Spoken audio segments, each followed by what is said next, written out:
and advertisers.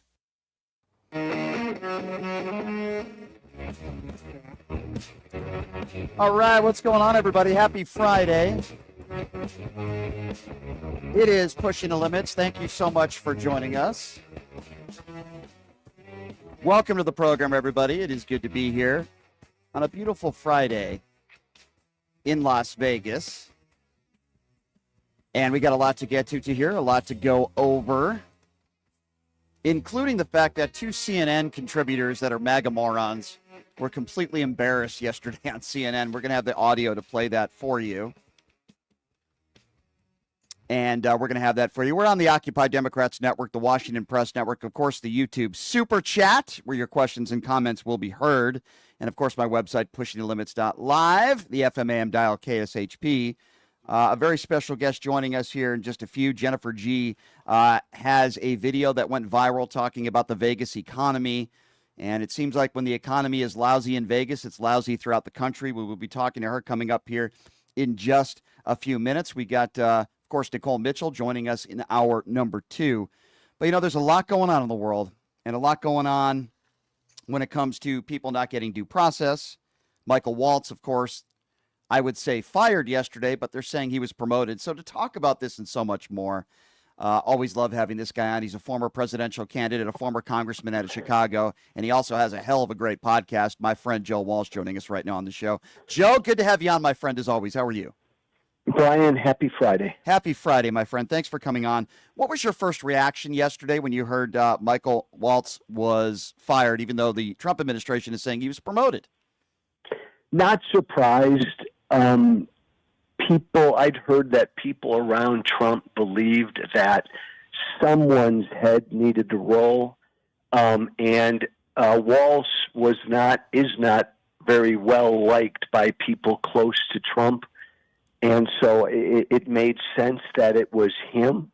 I had always hoped it would be Pete Hegseth, who I believe he's either 15 or 16 years old, but the guy running our Defense Department, I think he was actually more to blame. So, Joe, I wanted to ask you, if you were still in Congress, there was a moment yesterday in the House chambers where I think you had Dan Golden, who said, is it okay for a child that is a U.S. citizen, in this case with cancer, to be deported? Is there anybody here that's not okay with that? Every Democrat raised their hand, and there wasn't one Republican that raised their hand. I'm wondering what would have gone through your mind if you're a sitting congressman seeing something like that. I would have broken congressional protocol. I would have stood up, not even behind the chair, and I would have yelled and shouted and said, amen, and yes, I agree, brother, across the aisle. This is not who and what America is. But one of our two major political parties, Brian, as you and I have talked about forever, is a cult, and that party is not even close to standing up against and calling out every egregious thing Donald Trump is doing right now. I agree with you. I mean, do you have any extra thoughts on this man from El Salvador and this Trump interview where it literally was a Photoshop picture of his knuckles and certain tattoos, and Trump seemed to be completely unaware of that? What do you make of this situation? So I went off. I forgot where I was, by CNN or somewhere. I went off the other day, and I think I yelled, I don't give a flying you-know-what if he's an idiot, if he's lying, or if he's utterly untethered to reality. It doesn't matter.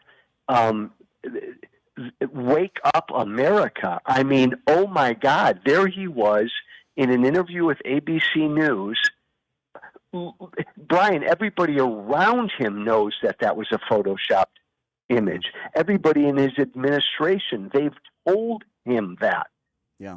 Agree with God, you. he's running the country. This is just frightening. It is. Former Congressman Joe Walsh and former presidential candidate joining us right now on the line. Joe, it's there's so many things going on right now that are so troubling in this country. But what do you make of the meeting he has the other day? It was almost a scene out of a Kim Jong-un meeting where he has a round table of all these people kissing his ass. Pam Bondi saying, you're the very, very, very best president we've had ever in the first 100 days. I mean, they go down the line of all the people in his administration. It is a dictatorship. I'm wondering what you make of these types of round tables where the media is invited in and everybody just kisses his feet. I think it was, and didn't Pam Bondi say something, Brian, like, "Thank you, Mr. President, dear Lord and Savior, because of you, we've saved something like 280 million lives." What is she talking about? I'll tell you what. Stick a fork in me if we can't laugh a little bit. We're talking about the guy, Brian, who wants a Kim Jong-un military parade in June to celebrate his birthday. And again, those people who sat around that table in that cabinet meeting, and every Republican, they'll go along with it. And oh my God, in this country, we could have tanks and soldiers like in North Korea marching in lockstep, praising their dear leader as Donald Trump stands there on some platform. It's not funny. It's not funny. Brian, look, I was a congressman. I couldn't fathom sitting around a table and saying stuff like that. I know this sounds silly, but like Pam Bondi and all the rest of them, all of them, how do they go to sleep at night? Yeah, I think it's a good question. By the way, that parade, Joe, that you were just talking about would cost the American taxpayer around $92 million, which leads me to my next question. He has announced in the middle of the night that they are defunding PBS and NPR, which is less money per year than what it would cost for this parade. Why would he be defunding PBS and NPR? It's an interesting issue, and it's one where you and I may go to the mat on. I've always been really weary and leery about having the government fund media. So you look back on my congressional record, I generally said we shouldn't be funding PBS or blah, blah, blah, public broadcasting, NPR, all the rest. I think it's a good issue to have a debate on. To me, though, this is just one more example. I would rather have the American people, vis-a-vis their representatives in Congress, decide whether our federal government, like everything else, should be funding NPR and PBS. Trump doesn't have the authority. He doesn't have the authority to shut down the Department of Education, all the rest. But we don't have a Congress right now. Yeah, I tend to agree with you, Joe. And believe it or not, I might be on your side on that one. But what do you make of the fact that in the White House press briefing rooms, you have idiots like Tim Pool and others asking the first question? I mean, listen, this is a guy who received hundreds of thousands of dollars a month from the Kremlin, and these are people that are getting invited with press passes while they ban the AP in certain situations, Joe. We have two major political parties in America, Brian. I wish we had more, but we have two. And look, if people aren't aware of it yet, the party that I come from, the Republican Party, one of our two parties, is fully radicalized. I mean, fully nutso. They're out from under the rock. Every bad, worst impulse is out there. It's represented by the guy in the White House, and it's represented by these nuts, these alternative media nuts who, Brian, just spew disinformation, misinformation, conspiracy bullcrap.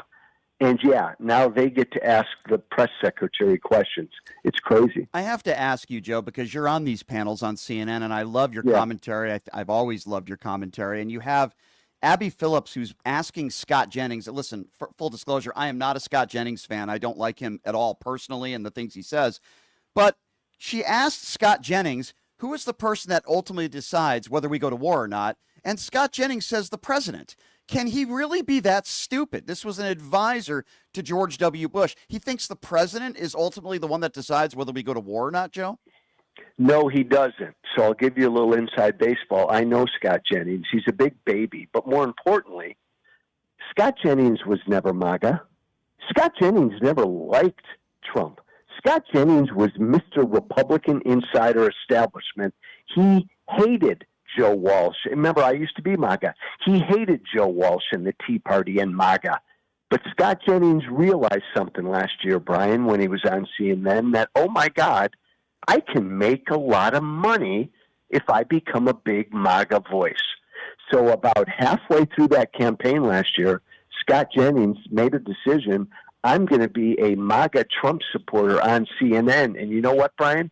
It's making him a crap load of money right now, a lot of money.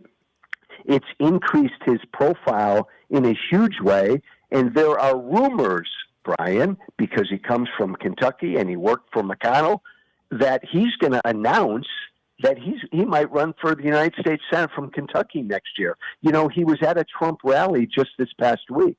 So he utterly sold his soul for dollars. Really sad and really unfortunate. Joe, before I let you go, I wanted to ask who you got coming up on your podcast. It's one of the best podcasts around. Who are your guests? Who you got coming up? Oh, would you quit saying that? I'm going to tout a show that we had yesterday. I had a guy named Andy Ostroy, who's a writer, producer, and director. I don't know where you stand on this, Brian, but I wanted to throw up with Gretchen Whitmer going to a Trump rally and hugging him at the airport in Michigan this past week. So I had Andy on, who's a hardcore, good, strong Democrat, and he actually liked what Whitmer did. So we vehemently disagreed with each other, but we had a really good, respectful conversation. In quick response to that, Joe, I'll say this. She did get what she wanted to accomplish done for some of her constituents.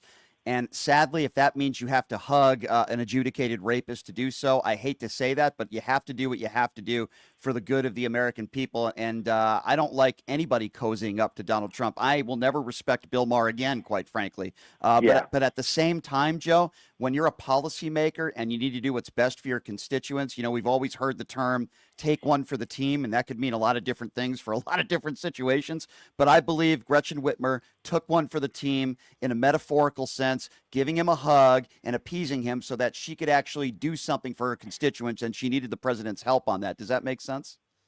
It makes sense. I utterly disagree with you, but you and I would have had a very respectful conversation. I think about we could that have. Topic. I got to get on your podcast one of these days. Pierce Morgan I'd keeps love having it. me Let's on. do it. We'll schedule. We got Brian. We got to find an issue where you and I disagree slightly or by a lot. Guns. And we'll have a good conversation. Guns. Let's do Abortion. it. Abortion. Those are two big ones. me Those are two biggies. and Fred Gutenberg, we're mutual friends with him. Fred's just such a wonderful man. So I know we can get into some good debate. Joe, you're also a great guy, and I appreciate you coming on, my friend. Let's do that soon, okay? Have a good weekend, Bryce. You too, Joe. Thank you. That's Joe Walsh, everybody, former presidential candidate. I don't know if he's going to run for president again. I like Joe a lot. Don't always agree with him on every single issue, but I have a lot of respect for Joe. I love the fact that he's willing to call out Donald Trump. He's been doing it for a long time. Very interesting insight into Scott Jennings. Joe Walsh knows Scott Jennings very well. Of course, Joe, back in the day when he was a former congressman.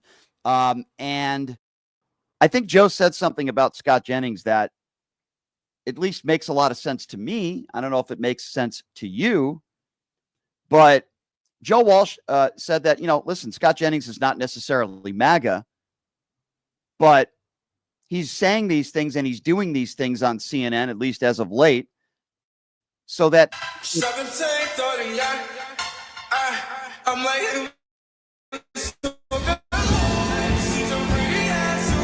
Owens or a Leo Terrell. Here's some Las Vegas Elder. There's many people that are very, very phony, and I know Candace Owens is one of them. And they do these things and they say these things for that reason. So I want to now talk a little bit about the economy, because as I told you all to start the show, what is going on in Las Vegas is very similar to what is going on throughout the country when it comes to the economy. And I want to play you a video that went viral in the last few days. It's got millions of views on social media. It's by a YouTube account by the name of Vegas Starfish, and her name is Jennifer G. And she put out a video that is very factually accurate, and I think it stunned a lot of people about what is going on economically just right here in Las Vegas when it comes to layoffs. Watch this video. Here's some Las Vegas breaking news that hasn't made the news yet. MGM Resorts just told all of their concierge employees across all of their properties, with the exception of Aria and Bellagio, that they are being laid off. This is a couple weeks after laying off the valet, doorman, and bellman at Excalibur and announcing the closure of the Luxor Buffet. We know that travel and tourism is down. Aside from global issues, that we are headed for a recession and they are tightening up their spending. But what's going on at MGM feels a little bit bigger than that. Multiple executives in recent months have resigned or are rumored to be considering resignation, with small downsizings and rumors of more occurring at multiple properties. This is after raising resort fees and parking fees twice in 2024. Fees keep going up and amenities are being scaled back. It feels like everyone's trying to be tight-lipped about this, but I think we need to talk about it. Are more layoffs coming? Is this a sign of the times? Let me know what you think and follow me for all the Vegas. All right, so there you go. That video went viral, and the person who actually put that video together and did a very good job of it, her name is Jennifer G., also known as Vegas Starfish on YouTube, and she joins us right now. Jennifer, thank you so much for being here. It's good to see you. How are you? Good to see you too. I'm great. Jennifer, good to see you. Thank you so much for doing this. When you put that video together, did you have any idea that it would explode and go viral the way it did, and why do you think it did? You never know when you put together a video whether or not it's going to go viral, but videos like that tend to go viral because I'm not sharing information that people don't know. I'm echoing the fears that I think a lot of people have right now. Okay, so cause and effect, and that makes a lot of sense to me. A lot of people, and I'm one of them, feel like some of Donald Trump's policies, like tariffs, are ruining parts of the economy and turning Vegas into some sort of ghost town. Do you agree with that? And what are your thoughts on that? So I stay strictly apolitical on my channel because I'm about tourism and that doesn't have a political affiliation. But I think it's undeniable that the economy is unstable right now and that we have someone at the helm who is also unpredictable and unstable. And that's a bad combination. Vegas is not a ghost town. Vegas is still fine domestically. We're down, I think, 8% year over year, which is not significant considering we had the Super Bowl and F1 and post-COVID boom. So there's like a natural ebb and flow that should be expected. The reason I made the video I did is very often we look at things in hindsight and we say, oh my gosh, where did this come from? How did we get here? And I feel like I was sounding the alarms ahead of what's still to come. When international tourism dips, even though it only makes up like 12% of our gross revenue in Vegas, it's an indicator of bigger problems. And this is kind of like the early stages of what I think is going to be a significant downturn. MGM Resorts International is the largest employer in Nevada, and they spend a ton of money on efficiency and running their properties so that they don't get into crisis mode, which is what makes them better than Caesars Entertainment and some of the competitors. I think they're the only wholly profitable major gaming corporation in the world right now. And part of why they remain that way is because they stay ahead of the market trends. And it's not just, I haven't done another video on it yet, but it's not just concierge. They're streamlining wardrobe departments and laundry departments, and they're trying to absorb those employees internally. But the fact that they're doing so many targeted streamlinings in areas that are meant to just provide extra comfort and amenities tells me that they are aware that we're headed for trouble and they're trying to get ahead of it so that they can minimize their losses. That makes a lot of sense. And they're sadly, I believe, correct, because if you speak to most economists that are not political, they would say we're most likely headed towards a recession. So that makes complete sense to me. Do you agree with me, Jennifer, that usually, not all the time, but how the Vegas economy is doing sometimes reflects in a whole how the country is doing? I think so. I think one of the caveats is that when people get desperate, they will gamble. So sometimes we'll hold on a little bit longer than other major tourism cities. But where we're very strong is our conferences, our convention. And when those start to go down, it's an indicator that companies are reeling back on spending and part of a bigger picture. Yeah, that certainly makes sense to me. Can you just give people the rundown and maybe go in a little bit more detail? I know the video, it's a short video. It's a great video. But how many actual people at these MGM properties around, how many people have actually lost their jobs just in the last month or so? So the company line right now is 34. People who work in the department say that it was closer to 60. But it's not just one department, it's multiple layoffs in multiple departments. And a lot of them are being absorbed internally to do other things. But again, we're at the very beginning stages of what Mhm. might be a crash out. I've learned to kind of trust the business owners in my community. When I did not believe that the last election was going to go in the direction that it did, all of the people, the big money in Vegas that I'm fortunate enough to chat with, said, don't be so sure. We're pretty confident that it's going to go the way that it did go. And I followed the money lines on Kalshi, which is a questionably legal betting site where you can wager on things like incoming presidents. And the money line said that Trump was going to win, and all logic pointed the other way, and they were Right. correct. So, what I've learned is to follow the money. And the big economists here in Vegas, the ones that are in the business market, are telling me that we will crash out, but we will rebound because we're in a better place than we were in 2008. And that there are better safety measures because 2008 devastated the valley here. Mhm. We're in a better place. We have better loans. Our infrastructure is better to withstand the fallout. After we made it through COVID, we put a lot of changes in place. So I think it's going to get bad, but I think that we will be okay ultimately. Why do you think, Jennifer, that there are those sorts of wealthy individuals and business people that adamantly believed that Donald Trump was going to win the election? Why do you think that is?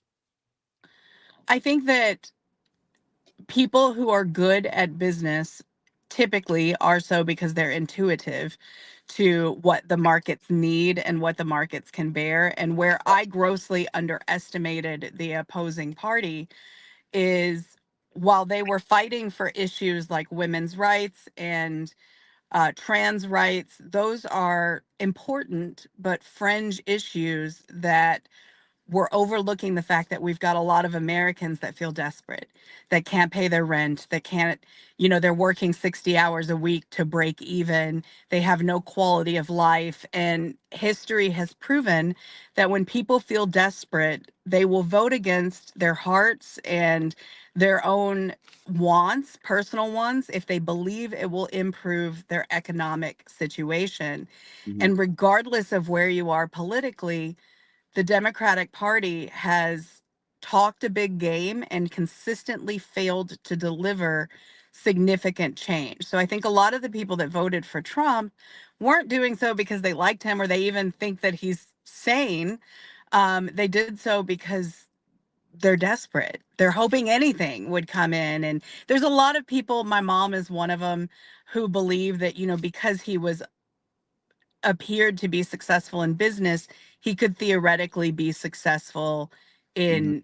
in, fixing the economics of our country. But I think that America in general is over leveraged and headed for a crash out. And I think it was coming no matter the party. This is just sort of expediting it. And I would say that a lot of those people, and I agree with you that a lot of those people did feel desperate, and maybe that's the reason why some of those people voted for Donald Trump. I would also say some of those people are probably not too happy with the first 100 days or so, and that's probably why he has the lowest approval numbers in decades. But we'll have to wait and see how it goes from there. All right. So, what advice would you give? With the knowledge that you have. You've said that right in front of us, it doesn't look very good, and there might be a recession, right? I think you would probably agree with that. But as you said, we're going to be okay and we're going to get through it. So for people out there right now that have lost their jobs, it could be people here in Las Vegas. It could be anybody across the country. Maybe they've lost their 401ks, their stock market, you name it, right? There's a lot of people that are really struggling right now. What would be your advice to them? And tell them why you believe that we are going to get through this and we're going to rebound. The best advice in business that I ever got came from the show Game of Thrones. Hmm. And there was a character in the show, Littlefinger, who said, chaos is a ladder.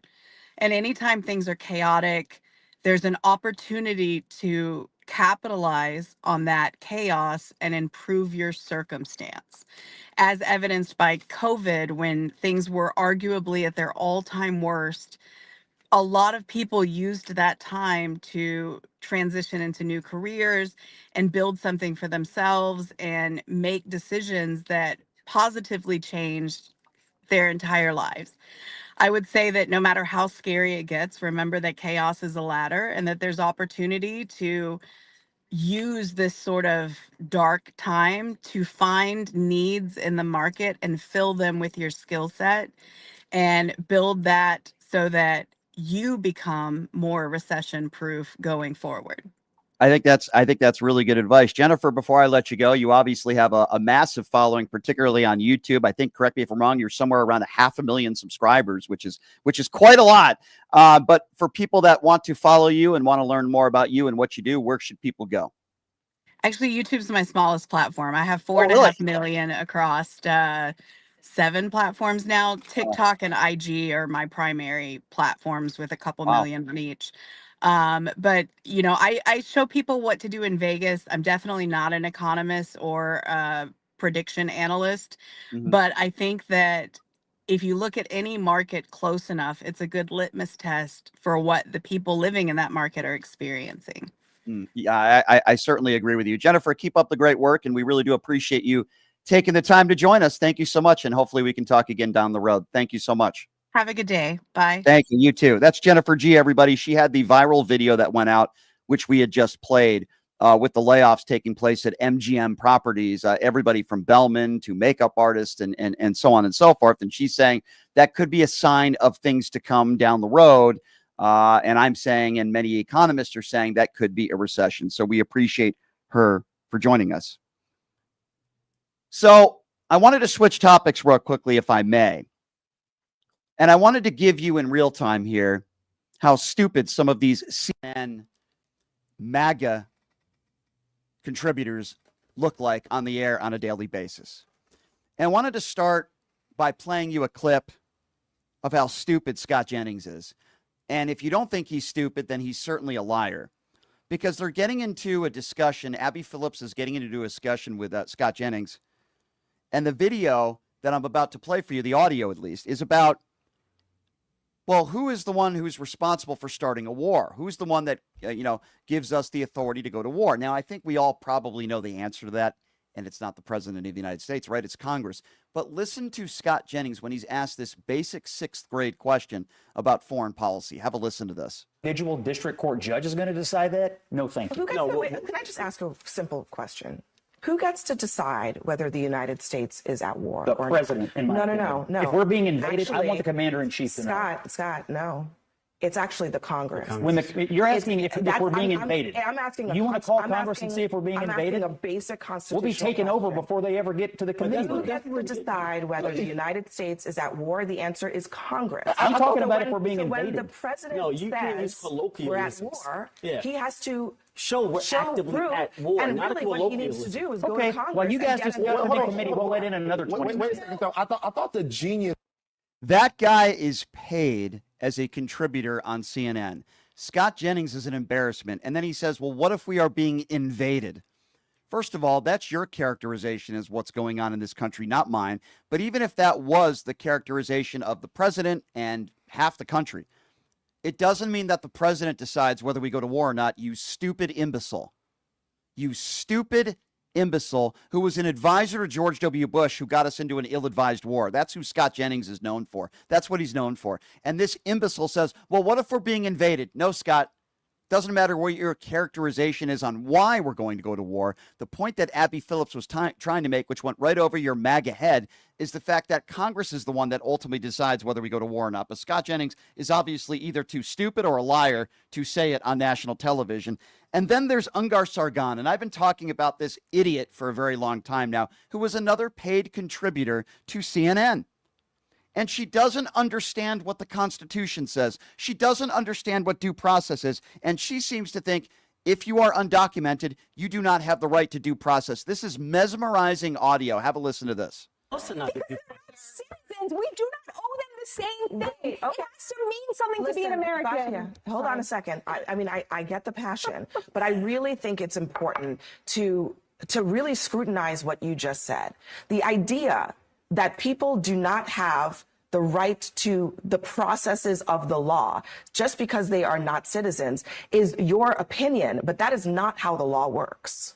You know that, right? The president has the right to deport No. people. Okay, answer my question. You understand that that is not how the law works. That it is not true that just because your citizenship status does not mean that you do not get the same rights to legal process as everybody else in this country. Everyone should come here. The country Everyone should come here. I think that the country. I'm answering your question. I am answering your very specific question. Okay. I think the country right now is very split. In fact, I just saw a poll yesterday from WIC, which was put out by 2A.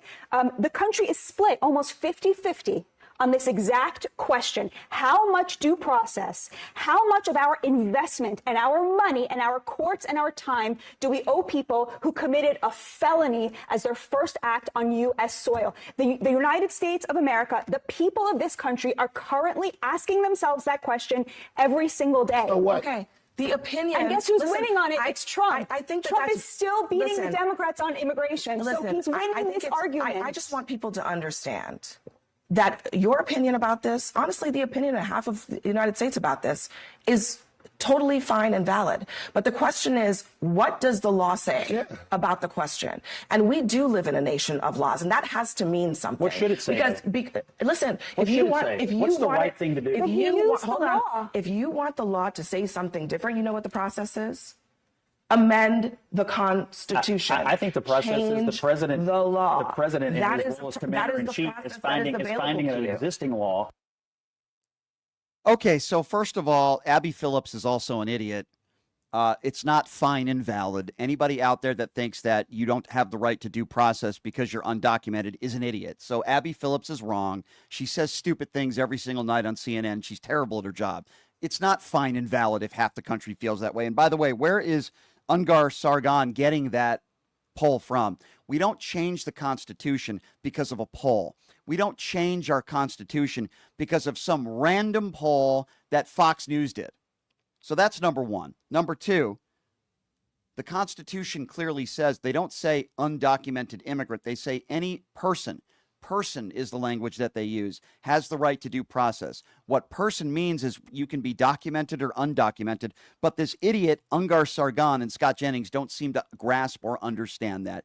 You can't change the Constitution just because you're a bigot. You can't change the Constitution just because you claim there's some poll out there that says half the country believes that you don't deserve due process if you're undocumented. That's not how our Constitution works, and guess what? It's not how our laws work. And the fact that Ungar Sargon and Scott Jennings are very heavily paid contributors to CNN is an embarrassment to CNN. Can you please get rid of Abby Phillips because she is awful at her job? Can you put somebody like Jake Tapper or somebody in there that knows what they're doing that can challenge these idiots?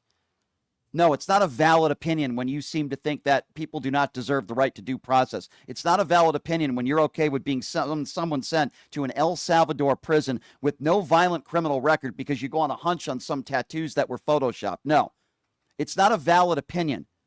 When a woman is breastfeeding her 1-year-old daughter, has no due process, gets deported, and that daughter has to be sent to the hospital. That is not a valid opinion, Abby Phillips. It's not a valid opinion, Ungar Sargon and Scott Jennings. Imbeciles on CNN.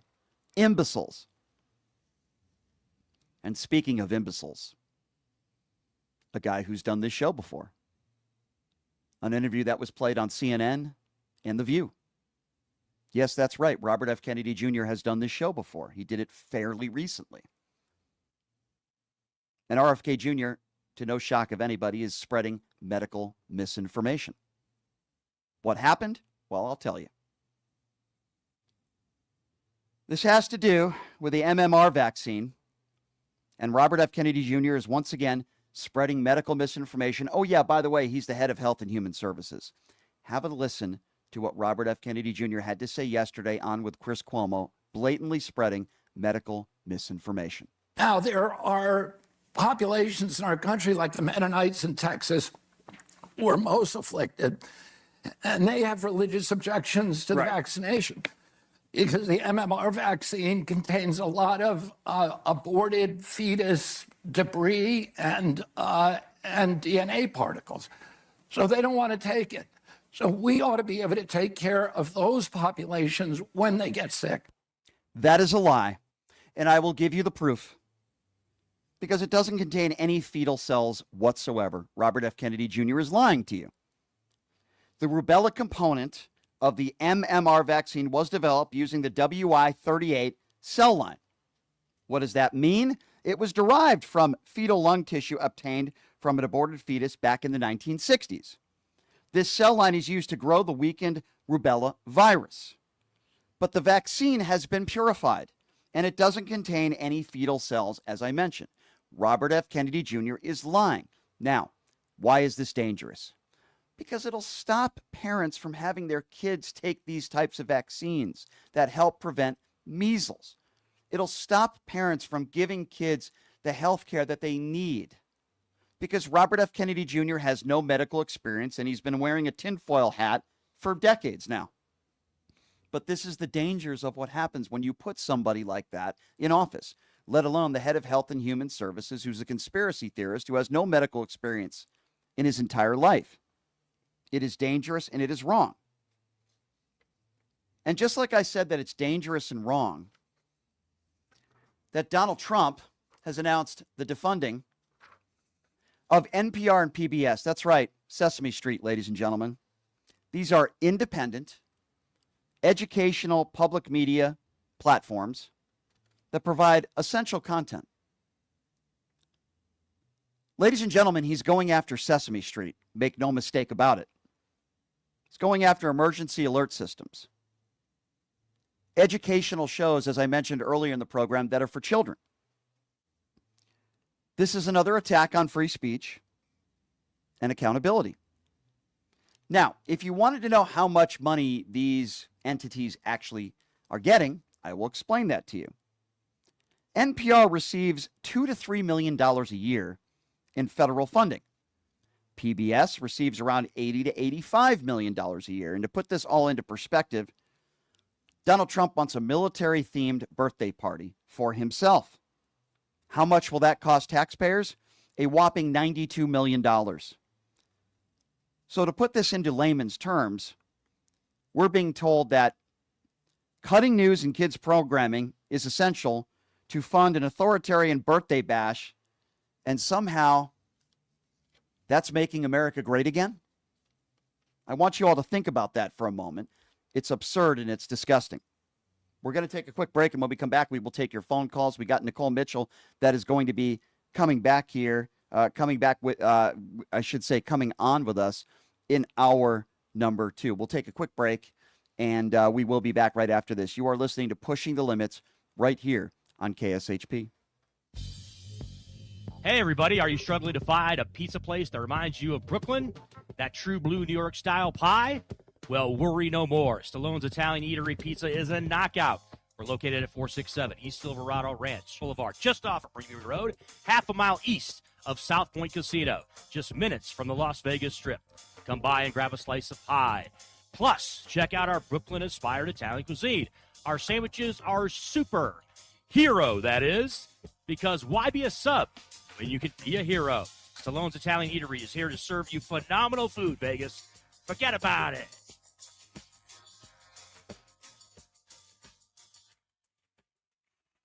Who would have thought there'd be so many kids playing ice hockey in the desert? Jake Helps Hockey Foundation and the Las Vegas Ice Warriors, founded by Gina Yusufzai 8 years ago, made it possible for families who can't afford the equipment and fees. Donate today at www.hockeyforkids.org and help us continue making a difference. Join us in supporting Jake Helps Hockey Foundation and the Las Vegas Ice Warriors, where every kid gets a shot at the starting line. Just a reminder, our website is www.hockeyforkids.org. Have you ever dreamed of having your own radio show or a podcast, but just didn't think it was possible? Well, dreams can come true. Radio U. Radio U is a 5-day course that'll teach you how to acquire your dream show. We'll teach you how to host, how to write commercial, how to interview, how to market, how to write a contract, and most importantly, how to monetize your dream radio show. You'll learn from some of the best in the business with over 75 years in broadcast experience. You'll learn from people like me. And the best part? Every single student will be live on the radio as part of the class. Plus, one student from each class will get their very own radio show. You'll be live on the air right here in Las Vegas. Radio U. The 5-day course is being offered at $699. For more information, give Radio U a call. 702-763-5024. That's 702-763-5024. Or check them out at radioyou101.com.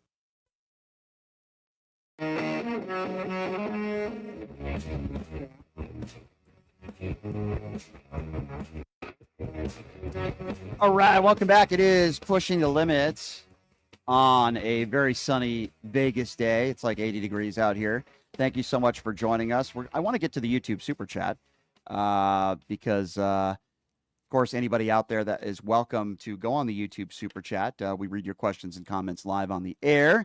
And, of course, the email, or I should say the website, which is pushingthelimits.live as well, where you can make donations on there and buy shirts, beanies, hats, you name it. We sell the merchandise up there, and we certainly appreciate you being a part of the program. So thank you so much for joining us. And of course, as I also mentioned, Nicole Mitchell is going to be joining us in hour number 2. So stay tuned for that. Thank you, Aaron, for your donation. Says Pete Hegseth added you to the chat. That's actually quite funny. Did you see, Aaron, what took place in this? There was a Signal chat, and Mike Waltz was on the Signal chat in the meeting he had the other day. I don't know if you saw that. A member of the media took a picture of that. If people don't find that troubling, I really don't know what is, but we appreciate your support, Aaron. Thank you so much. And again, you can go on the YouTube Super Chat to do it. Brian Rodriguez. Brian, I don't know if you saw that Trump wants to change the name of Veterans Day. Also, look at the curriculum of social studies in Oklahoma promoting Trump's conspiracy theories about the election. Well, it certainly wouldn't surprise me in Oklahoma, right? Don't they have to have Trump Bibles in there and the 10 Commandments, Brian? I appreciate your support. Michelle K says, we are literally in an idiocracy. I agree with you, Michelle. I don't know whether to laugh or cry. I was waiting for Pam Bondi to climb under the table and give Trump. Yeah, I think I know what you're talking about there. You fill in the blanks. So disgusting. You're right, Michelle. Pam Bondi wears the Donald Trump knee pads 24/7, as did anybody else that was in that room sitting at that circle jerk. I really don't know what else to say. Lisa, thank you for your support. Articles of impeachment came out today. I don't know if impeachment will do any good. D says JFK is the biggest hack. My dog is smarter than him. I think that's an insult to dogs, actually, D, but I do agree with you on that one. So speaking of stupidity, ladies and gentlemen, and we're going to get to one more. Lori said, Brian, Trump wants the Republican Congress to impeach the Democrat Congress who put an article of impeachment on Trump. Thank you for your support, Lori. So Besant has been making the rounds on Fox News and right-wing entity media, trying to make the case that gas prices are down and grocery prices are down. When I gave you the stats yesterday, that is just simply not the case. Now, gas is up about 3 to 4 cents a gallon since day one when Donald Trump took office. If you don't believe me, you can look that up for yourself. I'm not making it up. But I want you to listen to Besant talking about gas prices because he picks a town in Florida where the gas is $1.93, and he's making the case that, well, if that's the case, then gas is down everywhere. Have a listen to this imbecile. We had the biggest decrease in energy prices for a single month in years. Energy is down substantially. I am told that in parts of Florida, gasoline is $1.93. And that's an automatic tax cut for the American people. So we're probably going to see a lot more car travel this summer. And, I think things are in good shape. He thinks things are in good shape because he picked a town in Florida where gas happens to be $1.93. I mean, I want you to think about that logic for just a moment. Think about that. He picks one small town in Florida where gas is $1.93, and he makes that assertion that things are doing great in the country because I found this town in Florida where gas is $1.93. By the way, gas is up 4 cents a gallon since Donald Trump took office, but you'll never hear Bissett speak logic and speak in whole terms. He just say, well, this small town is $1.93, so everything's going to be just fine. These are people in Donald Trump's administration. These are people that are in powerful positions. I'll take some phone calls on this. It really is insane. 702-221-7283 is the number to call if you want to be a part of the conversation. To get that number, 702-221-SAVE is the number. Why don't we start off with Frank this go-around? Hey, Frank, thanks for calling into PTL. What's on your mind? Thanks, Brian. You are right. Scott Jennings is a a-hole. That guy will lie out of his you-know-what. Oh, I can't stand the man. And another thing, Ben Marsalis of Midas Touch. Yep. He's posting his Trump's cognitive, when he's going on TV and that, and doing things that are like that interview he had with the reporter that he was with the MS-13 guy. Yeah. He's doing all that cognitive stuff. He says, look into it. Well, I would talk with Brainworm. We shouldn't spend much attention to Brainworm, and under normal circumstances, I wouldn't. The problem is he's the head of Health and Human Services, and sadly, he has a large platform, and his words do matter. And I'm very concerned when he makes idiotic statements about vaccines that people are going to listen to it. It's like going back to the days of COVID when right-wing misinformation took over. And that's my issue, right, sir? I mean, I wouldn't be talking about this imbecile, but we have to because he's in Donald Trump's administration and his words do matter. And sadly, he is a policymaker. Yep. I have a younger brother in Reno, Nevada, that listens to you sometimes, and I told him I listen to you all the time. Well, I will get off the phone. I will get off the phone. You take care. You made my day. Thank you, my friend. Well, that means a lot to me, my friend, and I really do appreciate you. And please call back in again. I appreciate you. Without people like you, I wouldn't have a show here. 702-221-7283 is the number to call. Let's go to John. John is next up on PTL. Hey, John, what's going on? Hey, Brian, how are you? Good. Just a couple of quick things. I live in New Jersey. My area is pretty much, the gas price is pretty much one of the lowest parts of New Jersey, and I pay $3.45 a gallon. Mm-hmm. I bought eggs this morning for almost $7 for a small little carton. But wait a second. He said eggs were down 93%, didn't he? I don't know where to get that kind of crap, that stupid shit from, when people believe in that stuff. And another thing, that girl that comes on CNN at night, Angara, whatever her name is. Abby Phillips? I don't know where no, the girl I've been on with Scott Jennings. You're talking about Ungar Sargon. Yeah. I don't know where the hell she get her information from. She's an idiot. Anytime I see her on any show, she just babbles stupid as shit. It's like, don't even make no sense if people actually swallow. She's paid a lot of money. It makes no sense. She's paid a lot of money to spew that sort of nonsense, and that's my frustration with CNN. Scott Jennings is a moron. Ungar Sargon is a moron. They don't even know that the president doesn't have the authority to take us to war. It's Congress that has to approve it. It's just really absurd that these people are getting paid boatloads of money to be on these national networks, and they literally have no idea what they're talking about. And CNN allows it, and Abby Phillips should interrupt them mid-sentence. No, what you're saying is not true. Instead, she answers by saying, well, it's very valid that half the country has that belief. First of all, there's no poll that I've seen where half the country thinks that some people should not have the right to due process. The fact that Abby Phillips even tries to normalize some of these opinions is an embarrassment to her. And I've stopped watching that show. I'll play you some highlights from the show that my producer will send me, but I can't listen to that show anymore. It's terrible. 702-221-7283 is the number to call. Let's go to Lauren. Lauren is next up on PTL. Hey, Lauren, what's going on? Not much. I just had a couple of comments. One, the last time the U.S. Congress declared war was World War II. Mm-hmm. They have not. They didn't do it during Vietnam. They didn't do it during any of the wars we had in the Middle East. Mm-hmm. And it's unfortunate because that's their job.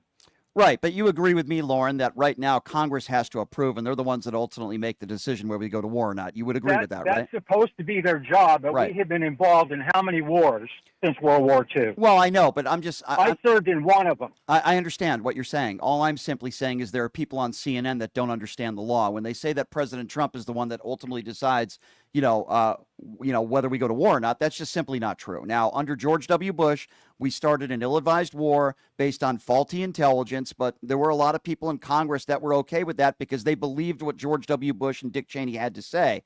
Obviously, that was a big mistake. Obviously, that was a big mistake. I agree with you, but the guy in Scott Jennings who used to work for the George W. Bush administration is trying to tell us that the president is the one that decides. That guy should not be paid by CNN because he's throwing out lies. That's not how this country works in the rule of law. Well, I agree with that. Now, the issue with the parade was already planned for the 250th anniversary of the Army, which I was part of. So as far as it being planned and consequently it fell on the same date or around the same time that Trump's birthday, I mean, I'm not in favor of doing any president, giving them a special birthday, but the bottom line is it's for the 250th anniversary of the Army. Okay, so I do understand that there's more money that's going into it because it's Donald Trump's birthday. I would also say that Donald Trump is the guy who is no longer wanting to fund and will not fund NPR or PBS, but this is the same guy who spends $25 million of our money to go to the Super Bowl and then leave at halftime. He's the same guy who goes to the Daytona 500 and does a little spin around costing American taxpayers over $10 million. So if he wants to not allocate funds to NPR and PBS, educational public media, then I would say he probably shouldn't be spending taxpayer dollars going to Mar-a-Lago every other weekend and playing golf in Florida. Well, unfortunately, that's a privilege that all presidents have done. No, but that's not. Well, hold on a second. You are right that a president of the United States has the right to go play golf and go on vacation. I agree with you. However, the difference between Donald Trump and many of these other presidents is he's deciding to go to resorts that he owns. And every single time he goes to one of these resorts, it could be Mar-a-Lago or it could be Doral or one of the golf courses that he owns. His entity, he is the one that is making money off of that. The government has to pay his people and his company. That's not something that Joe Biden ever did, and it's not something that Barack Obama ever did. So while I agree with you that the president does have the right to take vacation and play golf, they should not be able to go to the hotels that they own and the golf courses that they own so that they can enrich themselves, and that's exactly what Donald Trump is doing. Are you with me on that? If that is indeed the case, yes. Of course it's the case. This is what I feel. I feel that if that's the issue, then we need to be contacting our congressmen and senators to get a bill in there to take care of that. Okay, so that's Lauren, what I feel. so Lauren, I don't necessarily disagree with you, but here's the problem. They have been doing that. The problem is MAGA Republicans, and just Republicans for that matter, don't want to do anything about it because it'd be going against what Donald Trump is doing. And Lauren, I am a Republican. Okay, I understand that, but Lauren, it is happening. It's not if that's happening.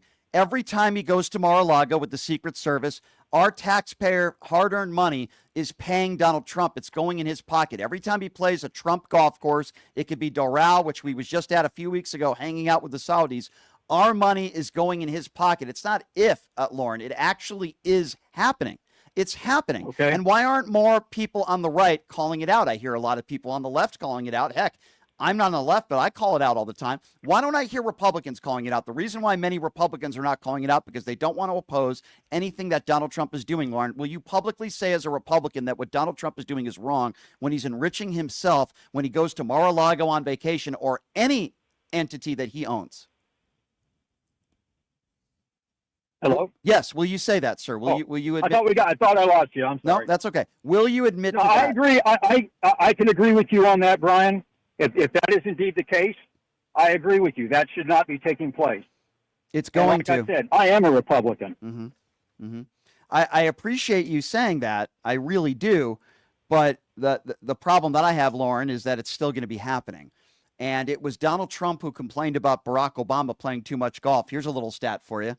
Donald Trump played more golf in 4 years. Remember that. Donald Trump played more golf in 4 years than Barack Obama did in 8 years. And it's Donald Trump and his cronies that say Joe Biden was on the beach all the time.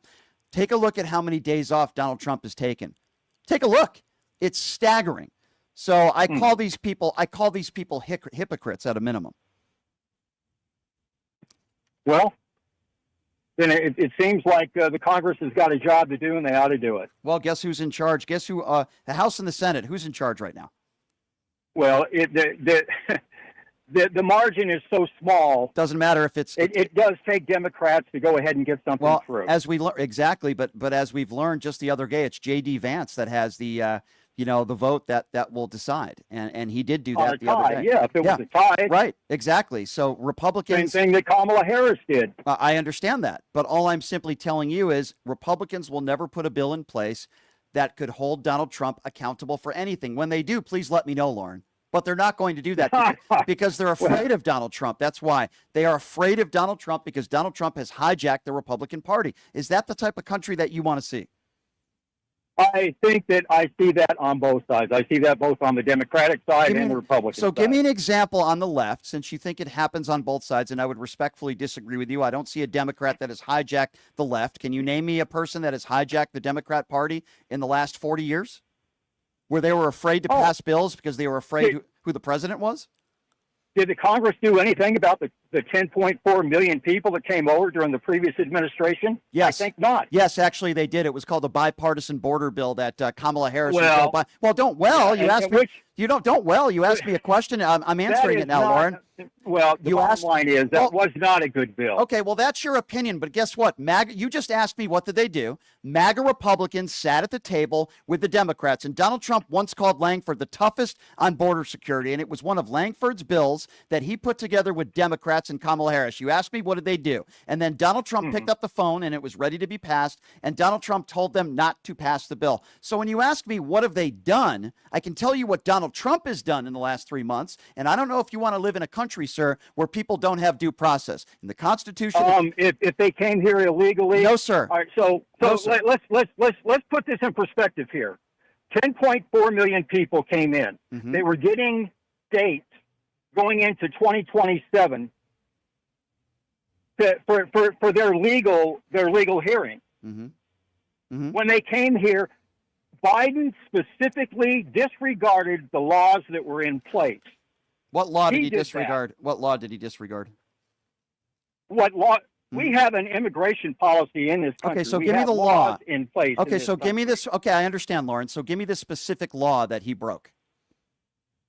He broke the immigration law. Okay, so the immigration is not a law. Give me a specific law. By law, we are bringing in 1 million people every year. I heard he what you brought said. in 10 times that. Lauren, the people that overstayed their visas, it was 500,000 okay. in 2024. Lauren, I need the specific law that you are claiming that Joe Biden broke, because I will The immigration law. That is the specific law. Okay, immigration is not a law. You have to be specific and tell me what in regards that is not to true, Brian. What in regards to immigration? Immigration is not a law. The laws that specifically deal with immigration coming into the country. And I'm asking you which specific law that deals with immigration did Joe Biden break? I'm asking you to be specific. The immigration law, the United States Code for Immigration Law. Lauren, immigration. There's a number of laws. Okay, exactly. You're right. There are a number of laws, and immigration is not a law. I'm asking you for a specific law, and you can't name it, which is fine. Next time you call into the show, I want you to be able to name the law, but I will give you some laws that you don't seem to have a problem with that Donald Trump is breaking. Sir, are you okay with deporting somebody without due process on a hunch that they just have a tattoo that might mean they're in an MS-13 gang, which, by the way... we know that there's more. We know that there's more than that because of what his wife... No, not true. ...filed against him as a restraining order for kicking her ass. So let's talk about that. And I know that you're very big on women's rights. I am. So let's talk about that. What was he convicted of? He never went to court for it. Why is that? Why is that?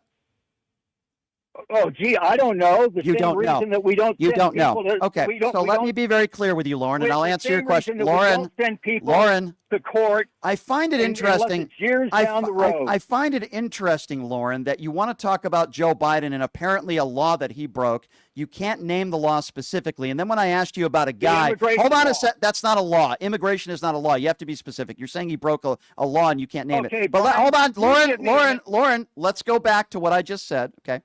You just claimed, and it sounds to me that you are defending a guy with no violent criminal record. Make no mistake about it, Mr. Garcia does not have a criminal record. He doesn't. And you seem to be defending this guy getting no due process and going to a prison that is one of the highest maximum security prisons in the world because unproven in a court of law, he did something to his wife he's never been found guilty of. In fact, my understanding, he hasn't even been charged with a crime.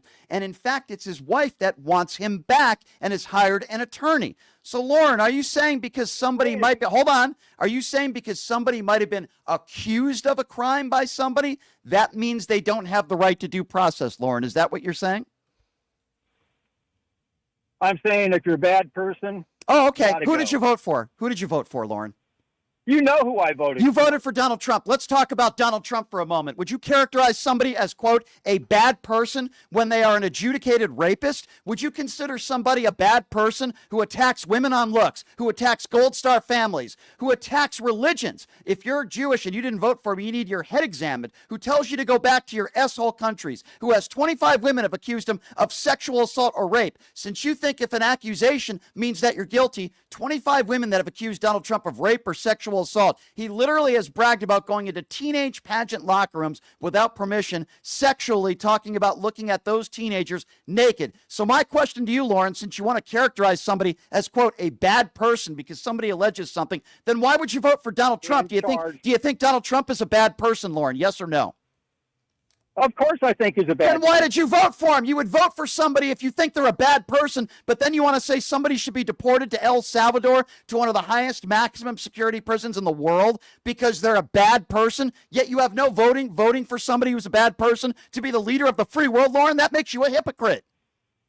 No, it doesn't make me a hypocrite. Yes, it does. Yes, it does. It makes it that, hey, I have black children. I don't care if you have 1,000 black children in your house. You just said this guy's a bad person, so you're trying to validate the fact that he doesn't deserve due process because Lauren thinks he's a bad person, yet the guy who's a 34-count felon, by the way, Garcia has never been convicted of one felony, but you decided to vote for a guy who's a 34-count felon and an adjudicated rapist. That makes you a hypocrite, Lauren. Why don't you admit it?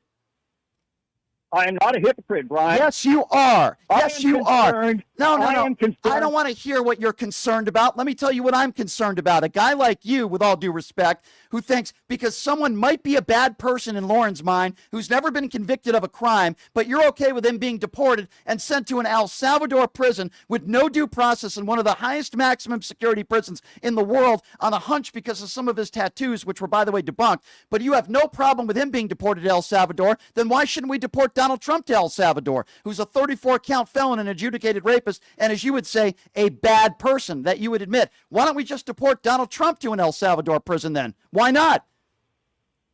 Well, if you think you can do it, do it. Lauren, you're being ridiculous. I appreciate your phone call, but with all due respect, I think you can laugh, but I think it's been proven that you just embarrassed yourself. You're saying that it's okay that Garcia be deported to El Salvador to a prison with no due process on a hunch that you think he might have assaulted his wife. By the way, never been proven in a court of law, but yet Donald Trump is a 34-count felon, an adjudicated rapist. You yourself admit that he's a, quote, bad person, but this is the guy that you voted for. That means you have no credibility, Lauren. I appreciate your phone call. 702-221-7283. Let's go to Mark. Mark is next up on PTL. Hey, Mark, what's going on? Why do I always got to follow these MAGA retards? Anyway. Brian, yes, Trump does want to rename Veterans Day to Victory Day because he was a coward. He didn't serve, so he's going to shit on veterans again. But I want to now take a small detour, if you don't mind, Brian. Okay. And talk about what's happening in Texas. Yeah. The greatest state in the country. Texas legislators. Now we all remember they're eating the dogs, they're eating the cats, they're eating your pets. Mm-hmm. Right? Yep. Texas legislators are passing the bill. Now get this, that children will not be subjected to going to the bathroom in litter boxes in Texas. The congressman was pressed on this by a Democrat and asked, do you have any one case to recite where you need to pass this law? Well, no, but just in case they do. That was his answer. They're passing legislation so children don't go to the bathroom in litter boxes when people are being killed in the street in unprecedented gun violence in Texas. Wow. This is, it's like an added thing from the eating the dogs to now kids are going to piss like dogs and cats cats in litter boxes. Yeah. This is outrageous. Unheard of. It's outrageous. It's unbelievable. It is unbelievable. It is outrageous. This is 3 months into his administration, and it's only going to get worse. It's inhumane Just like it's inhumane with that last caller when I talked about this man Garcia being sent to an El Salvador prison with no due process. I agree with you, Mark. I don't know what to tell you, except I agree with you. 702-221-7283. Let's go to Luno. Luno is calling in next. Hi, Luno. Where are you calling from? Hey, Brian. How you doing, brother? I'm calling from San Antonio, Texas, man, home of Lackland Air Force Base and Fort Sam Houston. So I just want to say to the vets and active duty, I'm all with you, man. Absolutely. What's on your mind today, my friend? I appreciate you calling in. I just want to say that I'm here in Texas, which is one of the closest places to all the refineries and all that. And I'm yet to see gas crack $2, man. So I don't know what Trump's lying about. And I wish the MAGA mush brains would just, hey, Google something. Go on that Gas Buddy and see. The problem is, am I really gonna find $2? The problem is, probably not. But the problem is, these idiots, they'll listen to one person in one small city of 500 people and say, "Oh, gas is $1.97 where I live." So that means that gas is lowered across the country. It's the dumbest argument ever. It's so stupid. And unfortunately, many of these people are very uneducated and ill-informed. Yes, they are. Yes, they are. And they should take their tinfoil hats off and, those made in China MAGA hats. And, man. Can I tell you? Sunshine go in your brain, man. Luno, I have to ask, I don't know if you've heard of the Good Liars. They're very funny pranksters, and they've done this show before. So they were at one of these MAGA rallies the other day, and one of these guys is interviewing this moron with a MAGA hat, and this guy with the MAGA hat is saying, we got to stop buying things in China, and it's got to be made in America. And then the guy who's interviewing him from the Good Liars says, that hat that you're wearing that says Trump 2028, where was it made? He takes out that. He says, oh, it was made in China. Like, you can't make this stuff up. These people are so stupid. Yes, they are. Yeah, they're on the next level. It's like stupid, and then I don't even know what comes under that, but that's them. That's their foundation. Yeah. Right under stupid. It's Harry and Lloyd. Hey, Brian, I got a question for you. Yes, sir. I got something else that I want to talk about.